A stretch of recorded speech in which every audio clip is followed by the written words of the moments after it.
հենց լավ ոլորտից խոսացիք կպակ են ամենանուրբ լարերին, ոչ թե անասնապահությունը վերանում, այլ վերացել։ Այո։ Հիմա մի հատ Աստված ոչանի թաղման արարողություն ունի, անասուն չկա, որ մորթեն թաղում անեն։ Ուզում եմ մի հատ շատ կարևոր գեղամասարի համար հարց բարձրացնեմ, 2400 հեկտար հող ունեն, գոնե դրա 20%-ը եթե ջրաֆիկացվի,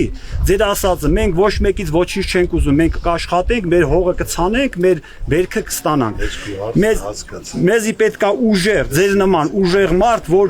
մեզի լսի։ Այսօր ամենակարևորը գյուղնախարարությունը գյուղին պարտադիր է։ Մեր Հայաստանի պայմաններում ոչ թե ապի վրա պահած անասուններն են, կարան են մեծարուսները բերեն, դասից էլ կեր բերեն խտացված, բայց դե հիմնականում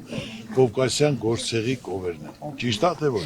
Միջինը 15-ից 20 լիտր կաթ է տալի, 200 կիլո միս է տալիս, կազմակերպած բերեն ամեն գյուղերի քանի տուն կա, գոմը ունի,